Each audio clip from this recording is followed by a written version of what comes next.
to your time. Hi, my name is Jackie Glover. I'm a philosopher ethicist, and on behalf of the Ethics Committee at the University of Colorado Hospital and the Center for Bioethics, who co-sponsor Ethics Grand Rounds, it's my distinct pleasure and privilege to introduce Dr. Kristin Furfari, who is the co-medical director of our ethics consultation service here at the University of Colorado Hospital Metro region.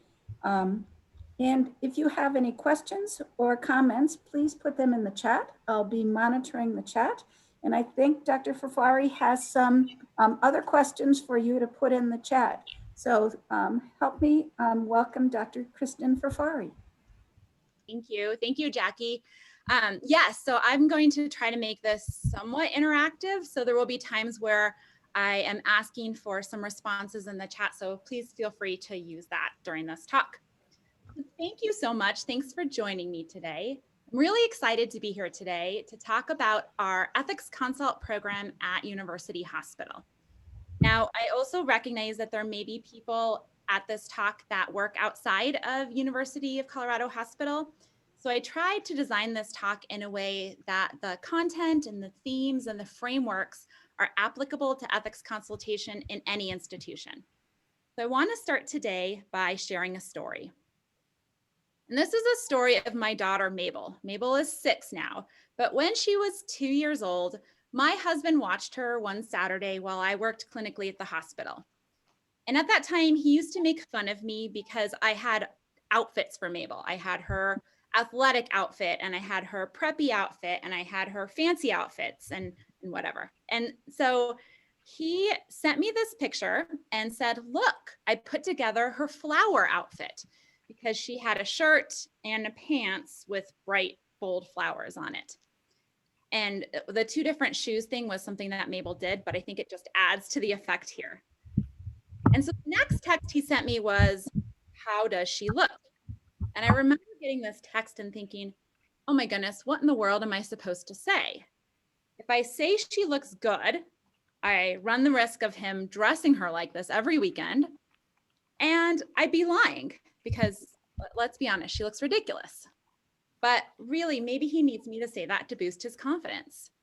I'll also note, and I put that picture here to say that my husband is colorblind, and he's quite sensitive about that. So really, maybe he needs me to say that to give him the confidence that he can dress her in an outfit. If I say what I'm really thinking, that she looks ridiculous, maybe I'm hurting his confidence. Maybe I'm not being supportive, but I'm telling the truth, and I can stand by that. So this really silly, very superficial example is, on a simplistic level, an ethical dilemma. And it's an ethical dilemma because there are values in tension. In this scenario, the value of honesty, of truth-telling, was in tension with the value of kindness or support towards my husband. And really, that's all ethical dilemmas are. So the word dilemma is from Greek, di meaning two, and lemma meaning a fundamental proposition. In today's world, we often think of the word dilemma as involving a situation in which there are 2 unpleasant alternatives. But really, if you go to the root of the word, the original dilemma had no negative connotation. It's truly a situation that pits one lemma against another. And these ethical dilemmas are really tough because at the end of the day, something is lost. Some value becomes more influential in making the decision than another value. So what's important to recognize about these situations is that they're actually often right versus right, not right versus wrong. In the example of Mabel, of my daughter, truth telling is right. It's right to tell the truth, but it's also right to be supportive of one's spouse. We look at other kind of hot items in today's world, things like abortion. We could say that it's right to honor a woman's right to make decisions about her own body, but it's also right to protect the lives of the unborn. Both of those are rights and could be considered right depending on individual values. These types of dilemmas in today's world have really become highly politicized. So it's really helpful to take a step back and realize that at the root, these are right versus right scenarios in which individuals express different values of importance to them. And so today, I want to share some of these ethical dilemmas that we're seeing at University Hospital, these right versus right situations, and discuss how our ethics team approaches these scenarios using an ethical framework. So here are the objectives for our time together. And I want to highlight that first objective because we really do start all of our ethics consultations by trying to understand those values in tension. And throughout the talk today, I want to look at this in terms of values, through the lens of values, the starting point of all of our consults. So let's start by naming some of the values we see in our culture. Now, these values can come from the culture that we live in, the culture that our families are from. They can come from our personal values based on our individual beliefs. They could come from our professional values based on our roles, values from our religious community. We all carry these values, and these values guide us in the ways we make decisions. So I want to show here a video. I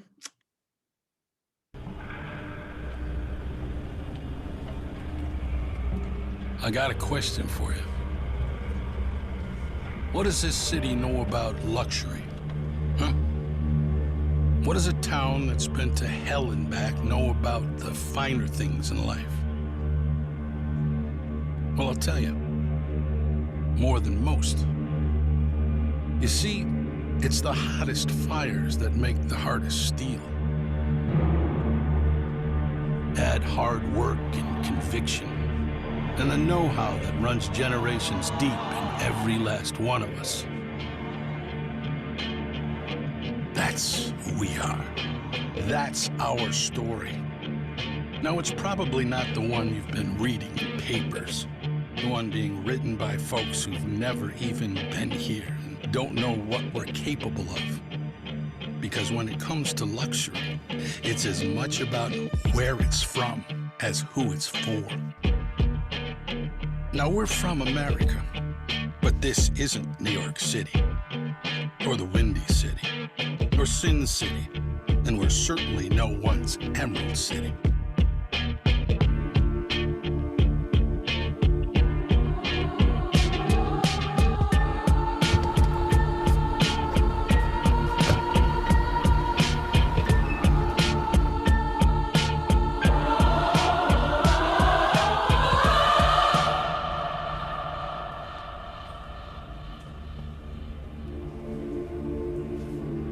This is the Motor City, and this is what we do.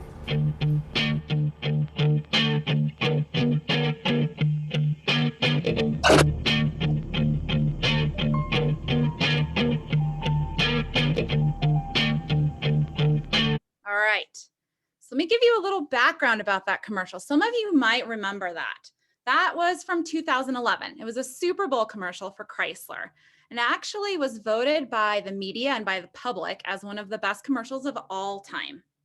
And I chose that commercial because I think there are values that that commercial is demonstrating, values that it's showing us. Let me give you a little background about that. Now, this commercial, like I said, came out in 2011, and that was right after the government bailout of Chrysler, which happened in 2009, 2010. This commercial was an attempt to show that the same city that represented Chrysler's decline would ultimately be the source of its comeback. If we could save Detroit, then we could save Chrysler's place within it.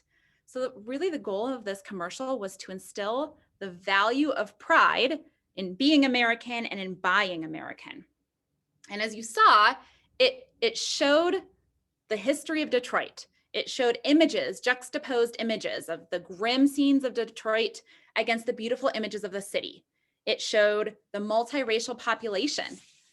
And the people in the commercial also mirrored this story. That was Eminem, the rapper Eminem, and he was born in Detroit. At the time this commercial came out, he had just beaten an addiction to pain pills and went on to release the best-selling album of 2010. So he was embodying this comeback story. That choir was a real choir. They were called the Selected of God Choir. And the people in that choir were enduring foreclosures, job losses, and personal debts while they filmed the ad. So really, this is the legacy of starting over. And did this commercial work? Well, it absolutely did.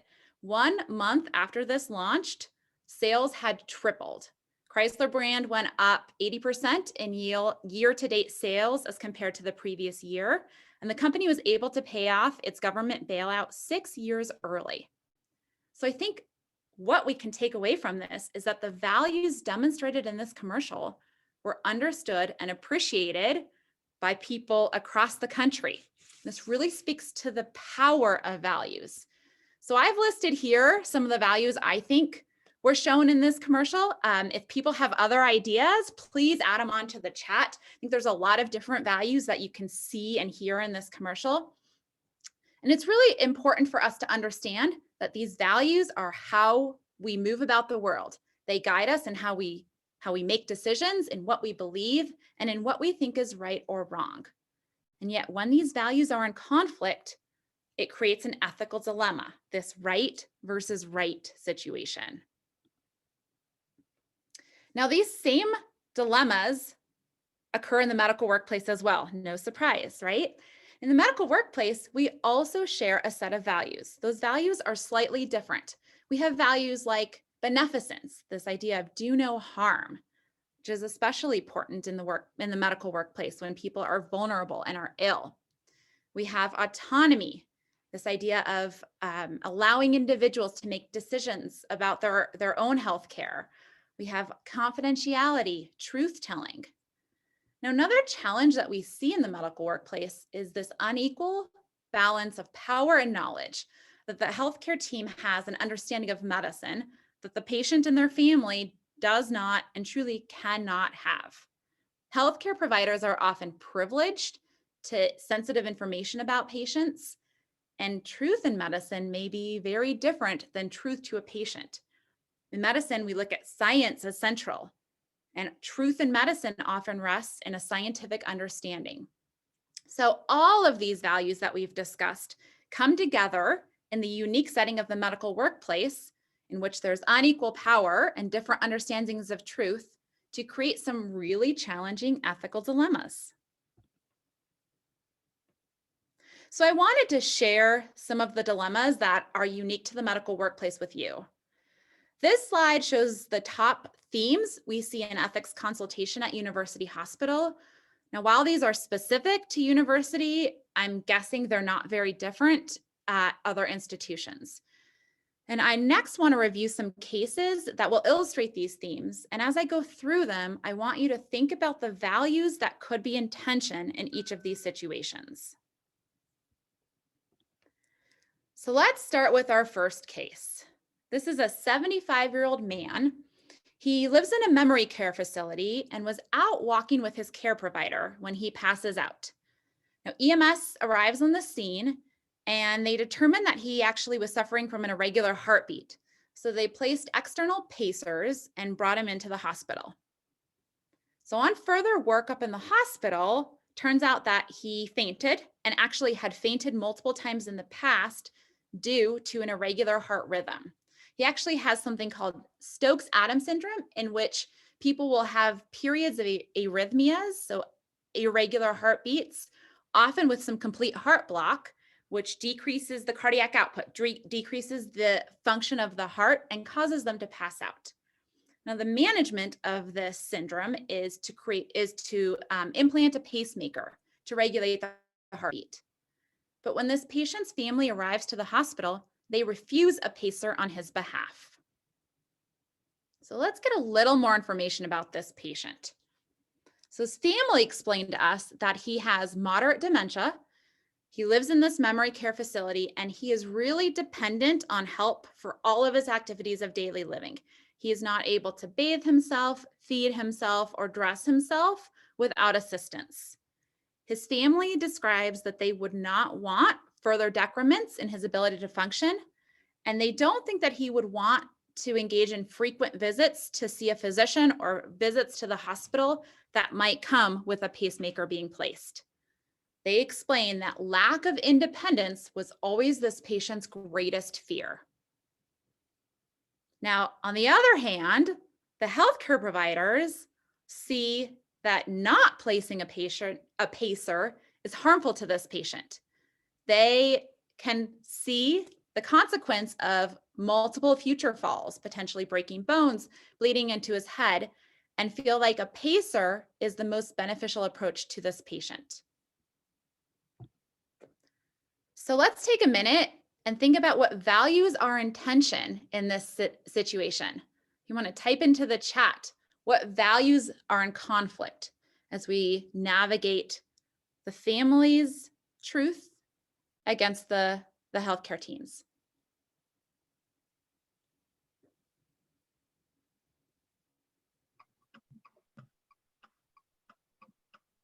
Great, I'm seeing autonomy come up quite a bit. Quality of life. Some education to his family is the problem. So not having the same shared understanding. Patient's values when he still had capacity, and his current safety, quality of life.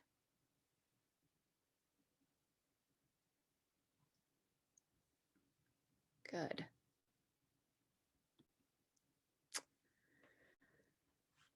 So valuing quality of life over quantity of life, good. So I would put a lot of that together and say what we're talking about here is beneficence, right? What is good for this patient?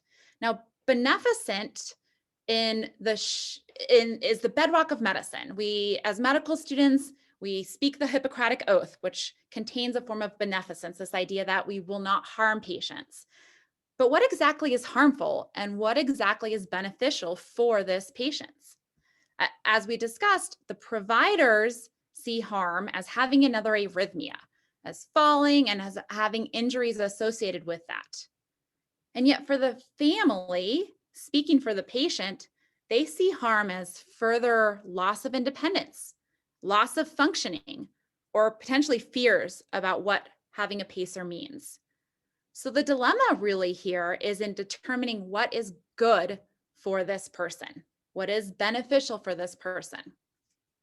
Now I see somebody in the chat wrote suffering short and long term, and I think that's really insightful because sometimes a short-term good is different than a long-term good, right? We can say that the short-term good in placing a pacer is preventing further arrhythmias, but does that equate to a long-term good of improving quality of life? We also talk about good by using different lenses. Physicians have this biomedical perspective of what is good, what is medically sound, and yet the patient and the patient's family may have other factors that are important. There's also a difference in an intervention that causes an effect versus a benefit. We can easily say that if we place a pacer, the effect is to minimize these harmful arrhythmias, but whether there is truly a benefit to the patient remains unclear. So in all of this, the patient's voice becomes extremely important. And that's where I saw in the chat multiple times, one of my absolutely favorite words here, autonomy. So when we talk about autonomy, we're talking about hearing the patient's voice. In the case that we just discussed, we're hearing the patient's voice through surrogate decision-making, right? Through his family. Family brought MDPOA paperwork, so they were his surrogate decision makers. They explained that this patient had dementia and really for a long time had been unable to engage in his own decisions. So his family had been speaking on his behalf. And I actually think in this case, the family did a fairly good job of interpreting the patient's wishes. They were able to explain why the proposed medical intervention, why placing a pacer wasn't necessarily aligned with what the patient would want. The patient wanted as much independence as possible, and the family thought that would take away from that independence. They were able to explain that to the team, and the team was able to understand that. But I will tell you, and as many of you know, it's not always that easy. So let's look at another case. Kristin, before we leave this case, I think one thing in the chat, should the family be concerned about what, excuse me, once the pacer is placed and time goes on, it's really hard to stop the pacer? How does that kind of reasoning fit in?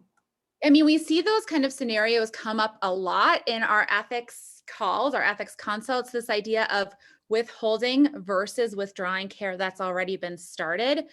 There's a lot of distress when we have to make decisions to withdraw, to stop that care.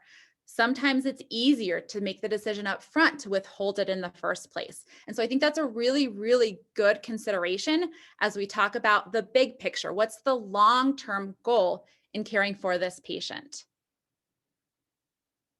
And it looks like Dr. Kane,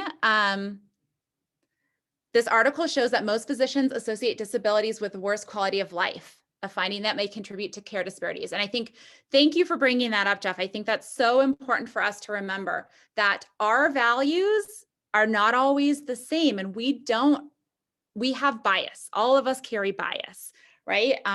This bias that we have can color how we proceed with medical decision making. And so in this case, what is this man's quality of life?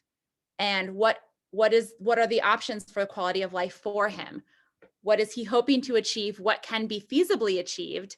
And what would be beneficial in terms of quality of life? So I think all those things are really, really important. And Jeff, thank you for bringing up this idea of disability, because I think we do encounter this a lot, that we have a bias about disability and quality of life. And so again, what becomes important is this autonomy, is hearing from the patient, or in this case, the family speaking for the patient, about what quality of life means for him. So let's go on to a second case. I think there's a lot we can take apart in that case. But let's go on to something else that's potentially a little more difficult. So this patient is a 71-year-old female. She has a history of metastatic colorectal cancer, and she has been dealing with this for quite some time. She's gone through multiple rounds of treatment and has been told at this point that there are no other treatment options available. She's admitted for septic shock. So her cancer at this point has become so significant that she actually has a fistula, so a connection, a colovaginal fistula. So a connection between her colon and her vagina, causing lots of infections and leading to this hospitalization for septic shock. Now, she's been in the hospital many times for similar types of presentations. And actually, last time she left the hospital, she was discharged with hospice. She came in this time and her MD-POA was reporting that they actually want to proceed with everything possible, with doing additional care as requested by the MD-POA. So on admission, the medical team is concerned that her MD-POA's request for a full code to do everything is not consistent with her recent wishes, since she had recently discharged to hospice. So ethics was called to help provide a framework to guide a respectful approach to this patient's care. Now, this is an interesting case for a variety of reasons. This patient had memory issues. She had some dementia. She had some trouble processing her medical issues, but she also clearly wanted to know what was going on with her body. She asked many times to have the healthcare team explain over and over what was happening. While she wasn't able to make complex medical decisions, she was able to express over and over again that she wanted to go home. She wanted to be home with her family. Now, that said, she was also very consistent in her preference to continue life-prolonging therapies and optimize her care at home. She was very religious, and her religious values were important to her. Now, her faith community believed that everything was in God's hands and that it's important to continue this medical therapy as long as it's not prolonging suffering. So continuing that was aligned with her values, with her faith beliefs. And her surrogate decision maker was asking for just this, asking for continuation of life-prolonging medical therapy as long as it didn't contribute to her suffering. So the ethical framework in this case was really around elevating the patient's values and matching them with what was possible medically. And this is the idea around shared decision making. And this is one of my absolute favorite slides ever. Thank you to the great Jean Abbott for sharing this with me. This is from JAMA in 2010 and illustrates beautifully what we mean when we talk about shared decision-making. So historically, the professional idea of a physician-patient relationship was that the physician directed care. The physician dictated what happened, made the decisions, and the patient's role was just to comply with doctor's orders.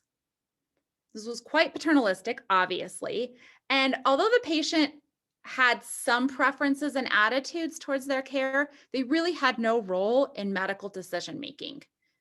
When faced with a patient's irrational decisions or something that didn't really make sense, physicians were encouraged to overlook or override them as not really being in the patient's best interests. Now, as we know, over the last several decades, this paternalistic approach has been replaced by the concept of shared decision-making. And in shared decision-making, both the physician and the patients make active and essential contributions.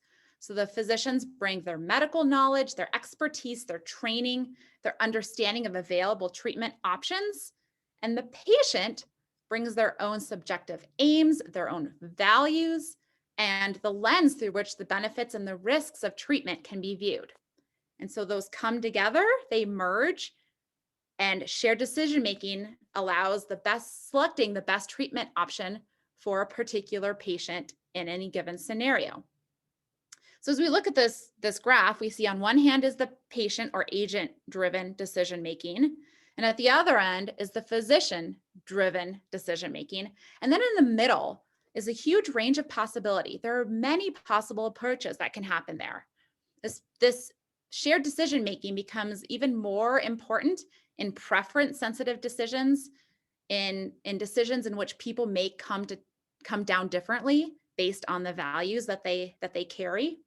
And in the middle there, we have multiple reasonable options that pivot off patient values and trade-offs between benefits, risks, and consequences. And so in that earlier case, that's really where we want to focus our ethical framework, in that space of shared decision-making, bringing the patient's values, her faith values, and what was important to her, along with what the physician is saying is medically possible, to come up with a range of options in the middle. Now let's look at another case here. So this is a 65-year-old woman.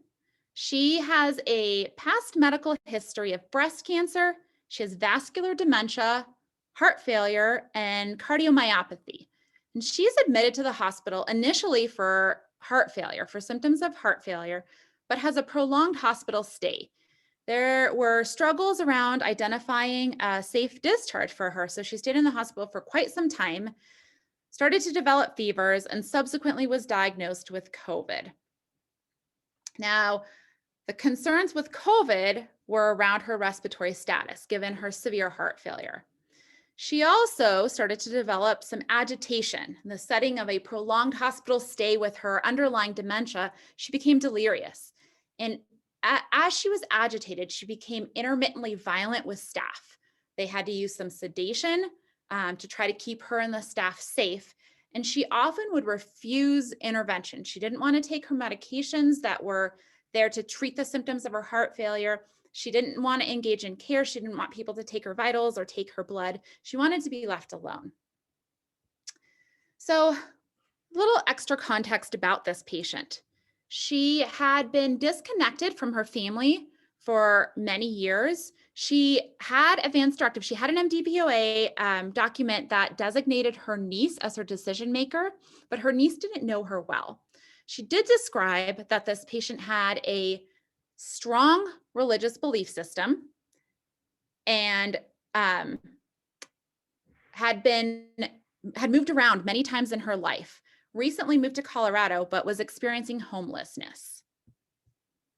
The team was concerned about potential respiratory distress.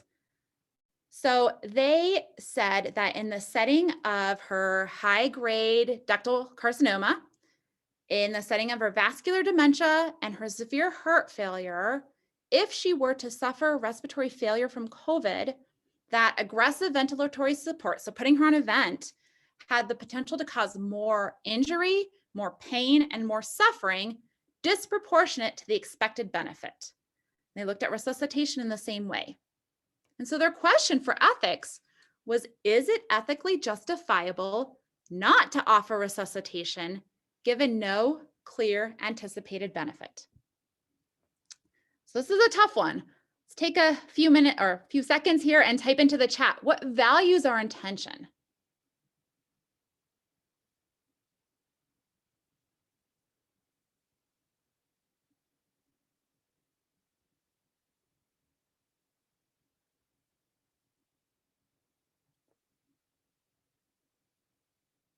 Any ideas?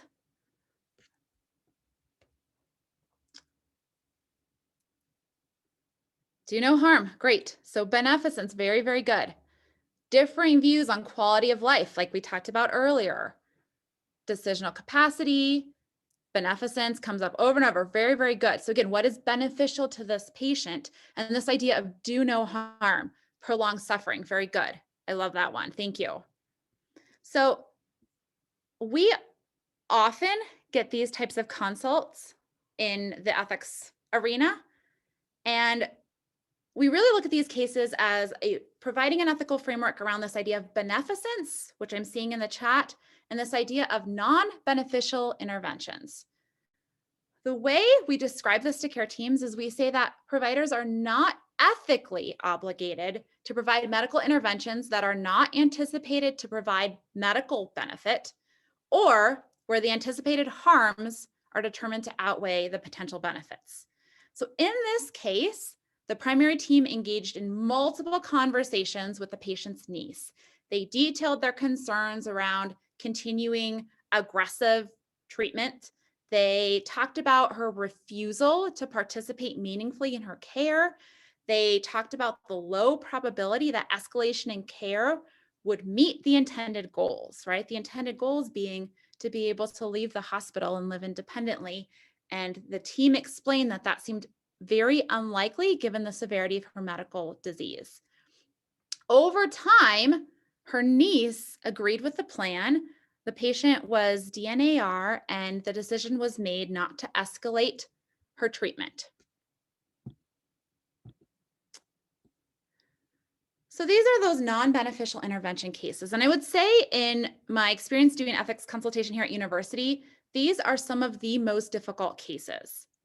And one of the reasons these are difficult is because they depend on a shared understanding of what is beneficial, right? If we talk about non-beneficial, we have to have a shared understanding of what is beneficial. And as we discussed earlier, beneficial may mean many different things to different people, depending on the lens and the values that are important to them.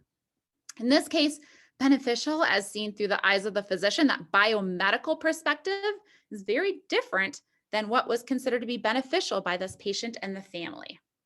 Now, in this case, I wanted to give you the ending of the case. I wanted to let you know how this case ultimately occurred, because I wanted to highlight an approach to these cases, which involves communication, mutual respect, and trust. This case did not resolve overnight, right? This took many conversations with the family, with the care team, and much dialogue about who this patient was, what mattered to her, and how she lived her life. And I pulled this yellow box into the slide to highlight what the literature talks about as an approach to these non-beneficial intervention cases. So this comes out of the Journal of Mayo Clinic Proceedings and was a flow chart that essentially walked you through an approach to cases of potential non-beneficial intervention. Now, this was the bottom box. This was essentially where everything flowed. And I pulled this out because the recommendations here are essentially conflict management and negotiation, right? This idea of separating the person from the problem, focusing on interests, creating a variety of options. Do these things sound familiar? These are the same principles that we utilize in ethics consultation as we identify the values in conflict and as we look towards a variety of potential options as a shared decision-making model. So let's look at another dilemma. this is a 48-year-old woman. She's visiting the US from Colombia. She's here on a visa, here for 6 months, with plans to return to Colombia after her time is up. She had a history of previous knee surgery years ago and has been on chronic immune suppression due to lupus. She presented with knee pain and was found to have a septic knee, so an infection in her knee joint, and was started on antibiotics. She went to the OR a couple times to have them wash out the infection and try to get on top of it. But at the end of the day, the orthopedic surgeons and the infectious disease team agreed that she needed source control for definitive treatment. Now, the interesting thing about this case is that this patient was here at University Hospital, where we have a limb salvage program. Now, our limb salvage program is really unique, and there are not many other institutions in the country that have similar programs. The approach to the limb salvage program here is lengthy. It requires placement of an antibiotic spacer, weeks of antibiotics, and then removal of the spacer followed by an additional 6 to 8 weeks of IV antibiotics. If that spacer were placed and not removed, it would put her at risk for reseeding and recurrent infection. Now, the challenge, as I'm sure you're all realizing, is that her visa expires before she's able to complete this full treatment here at university. Additionally, she did not have the resources available to be able to have the follow-up visits necessary to manage this limb salvage program. Change the visa. If only it were that easy. It is likely that given the unique practice of limb salvage that we are doing here and the unique experiences that our physicians have, that it's highly unlikely that anyone in Colombia has the expertise or the experience to be able to complete this limb salvage program. So the alternative option, and what is standard of care in most hospitals that don't have these limb salvage programs, is amputation. So amputation to obtain definitive source control. The patient said multiple times over and over again that she didn't want an amputation. So ethics is called for guidance about how to proceed. What values our intention as we decide what to do?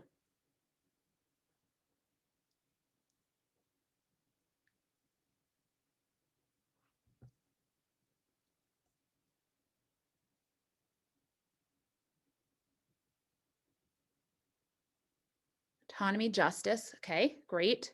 Patient autonomy, justice. Access to treatment, fantastic. It's a big one here. Justice, great. Beneficence, good. So ultimately, our framework was exactly that. It was one of autonomy, beneficence, justice, potentially this non-beneficial intervention, given the concerns that starting the limb salvage procedure without being able to fully complete it could cause more harm, could cause recurrent infection. So we stated that the patient should be allowed autonomy in her choices, as should all patients. But again, the team has no ethical obligation to offer an advanced procedure that she's not a candidate for by program standards, and when the safety and efficacy cannot be managed in the future. This case was tough. It was tough for a variety of reasons, but the reason I want to highlight here is that just regardless of patient preferences, there was a piece of professional integrity underlying all this. Our professional role as physicians, why many of us went into these fields, was to try to avoid, to help people, right? To try to avoid exposing patients to a greater probability of harm than benefit.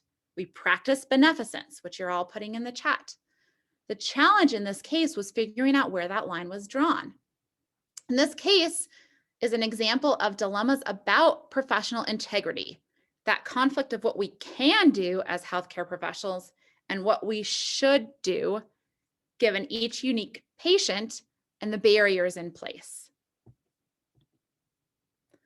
So this is the concept of professional integrity, or in this scenario, I think truly professional dissonance. Professional dissonance is the conflict of our professional values, the integrity we uphold, against those barriers that we experience daily as healthcare professionals. Again, we go into healthcare with a desire to help others, and yet when we encounter system barriers, in this scenario, the barriers being her visa, her plan to return to Colombia, the lack of resources for the completion of the limb salvage program, our professional integrity is challenged. This graph came out of a qualitative study of primary care physicians in academic medical centers. And these PCPs were asked about the factors contributing to burnout and the barriers to professional fulfillment in their role. And you can see there on the side, the values of the profession.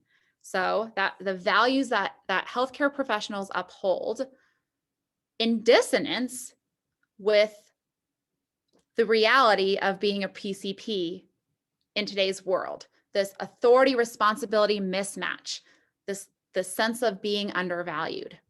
And we recognize that this dissonance leads to moral distress and burnout. I'm not going to talk anymore about moral distress. I know you had a grand rounds about that last month, but I do want to highlight how many of our ethics consults contain a component of moral distress. In the past 6 months, over half, actually 58% of our ethics consults have a component of moral distress, often stemming from this professional dissonance. It's a very common theme that we're seeing here. So now that we've talked about some of the themes we encounter in ethics consultation, I want to shift and briefly talk about what I see as our most important role as the ethics consult team. And that role is hearing and amplifying the patient's or the family's narrative about the scenario that they're in. So narration, or this narrative lens, permeates healthcare, from the patient's stories taken as medical histories to the development of health policies. Much of that comes from patient stories.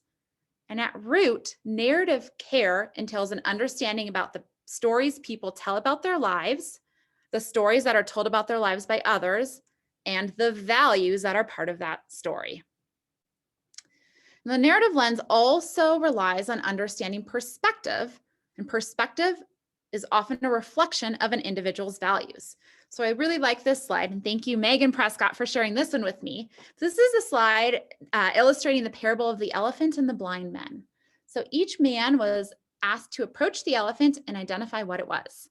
The man who touched his trunk thought it was a snake. The man who touched his leg thought it was a tree. The man on the side thought it was a wall. So they all used this information based on their perspective. But what was needed to bring those perspectives together was conversation, communication, in order to illustrate that full picture. Each of us in our various roles as healthcare providers, as family members, and potentially as patients have valuable information, and communication is necessary to create that whole picture. So really, our job as ethicists is to hear those perspectives through patients, through families, friends, healthcare team, to bring that perspective into a greater whole. This is Mr. Rogers, one of my favorites, who often said that despite all our differences, we basically have the same fears and desires at our core. And that understanding leaves so much more room for empathy. He often carried this quote in his wallet. It was given to him by a friend of his who was a social worker that says, "Frankly, there isn't anyone you couldn't learn to love once you've heard their story." And I think that's exactly what we're charged with doing in ethics consultation. Our role is to hear patients' stories, to appreciate those different perspectives that they're bringing, and then out of that, recognize the individual values that shape their narrative.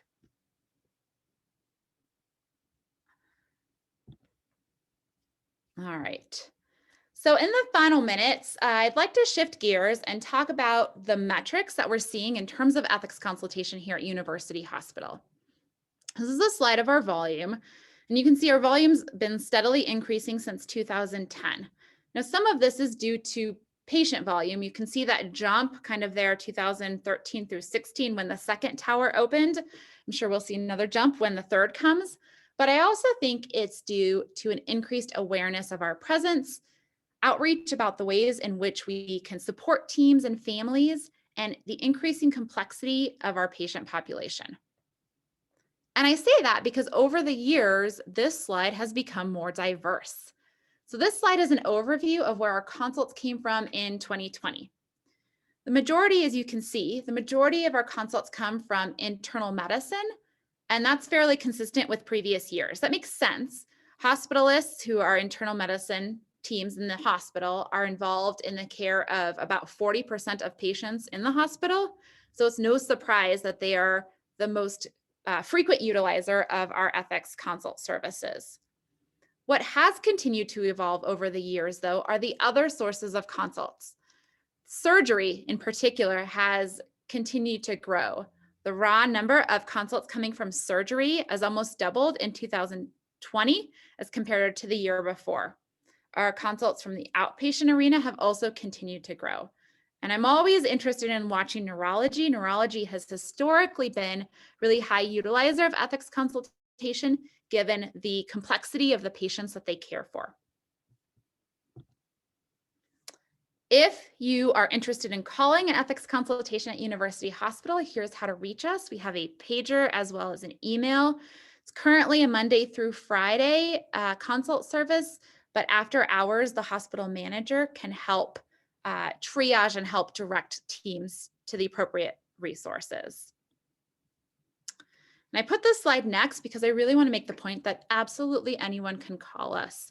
You can see the majority of our calls do come from the primary team, but we also get quite a few calls from other specialties, other places. Our rehab therapists, physical therapy, occupational therapy, and speech have been increasing every year over the past several years. Same thing with hospital manager. Our case managers and social workers often are able to recognize the values and intention early on in a case and are able to call us. And when you call ethics, here is what to expect. So the very first thing is we will ask for that story. We want to hear that narrative. We want to start picking out those pieces of values and start determining what are those values in tension. What is that ethical question? What is the conflict? And then here's our approach. And this, you'll find this is similar to how we walk through some of those cases. So after gathering information, we'll talk to the various stakeholders. And then we'll create an ethical question out of that piece of information. So out of those narratives, out of those perspectives, out of those values, we'll create the ethical question and identify those values in tension. Sometimes we'll recommend an interdisciplinary meeting when appropriate to bring all those voices together and to be able to hear all those different perspectives in one place. We'll put a note in the chart outlining the ethical framework. And Jackie Glover always says that we're not the ethics X-ray. I think that's a really important point here. Our note will not tell you what to do. Our note will provide an ethical framework to guide decision making, but it will not tell a team how the next steps to take, how to approach the case. As we all know, ethics has a lot of gray. And so our role is to help guide teams through that. And then we'll create a recommendation with some next steps and movement forward. So in our final couple minutes here, just a couple FAQs that we commonly hear. First one being, who can call an ethics consult? And hopefully I've made the point that anyone can call an ethics consult. Anyone in any role, including the patient and or their family, can call an ethics consult. Do I need permission from the attending to call? So no, anyone can call. As I discussed, part of our process involves engaging with the primary team. So in most cases, we will tell the attending that an ethics consult has been called. And so it might work better for that conversation to happen. But if there's a conflict there, or if that's not comfortable, we can help as part of that process. Does calling ethics mean someone did something wrong? I'm sure you've heard this before many times. We are not the ethics police. Our goal is to step in when there are uncertainties or when there are values in tension. So absolutely does not mean anyone did anything wrong. As I said, these are often right versus right cases. So people are doing things right, but just have values that are in conflict. And then the last one being, should I wait to call ethics to make sure it's appropriate? Absolutely not. When in doubt, please call us and we can help sort things out. We don't expect people to call with a clear ethical question. That's something that we'll develop as we gather information. So when in doubt, please call us. And that is what I have. I'll open it up. Thank you so much, Dr. Furfari. I have 5 questions. I'm going to say all 5 so you can triage the questions. The first one, who does the consult? A single person or a team? Does the surgery team call before the procedure or after the procedure? And if a team calls a consult, do they call for less in the future because they've learned from the consult? Do you ever do retrospective consults? And do you triage consults? They're great questions, really good questions. So I'll try to hit on all of them. You might have to remind me. I tried to write them down. So first one being, who does the consult? And that's a great question. I should have included that here. We have a ethics consult team, and it is a multidisciplinary team. So as part of our team, I'm a physician, Jackie's a philosopher ethicist, we have a social worker, we have a chaplain, and then we have a whole team of volunteer consultants as well, who engage in these ethics consults. We feel very strongly that ethics should not be done alone, right? As I've said over and over again, we all have different perspectives, we all have different lenses, and it's important that we recognize, as Dr. Kane said, those biases that we may have and come together to do this collaboratively. So we feel very strongly that ethics consult should be done by at least 2 people. Every consult has at least 2 people, and given the makeup of our ethics consult team, typically those people come from different roles. So come wearing those hats, wearing those perspectives, and are able to give a broader approach and to recognize those values in a different way. The question about when does surgery call? We've certainly seen calls happen before surgeries and calls after. It really does depend on the question that they're hoping to answer. I always say though, if there's any question, if there's any doubt, it's never too early to call ethics. Something that we've been really trying to do in our outreach is to become involved earlier in a patient's hospitalization. It has seemed historically that we often are called late when there's a lot of conflict, when everyone is frustrated, people are throwing their hands up in the air in frustration. And we often think that, gosh, if we'd been called earlier, maybe we could have helped navigate this a little bit more effectively. So if there's any tension, any doubt, you don't need to wait for any specific sign, just go ahead and call us. And so I think from the surgical standpoint, it happens both ways. We do not triage ethics consults in the typical sense of triage. We work every consult that comes in, we go through that process that I outlined, in which we gather information and talk to the various stakeholders. Occasionally, we'll get a call that's not ethics. It will be something like a legal question that we can help triage, help send to the appropriate place.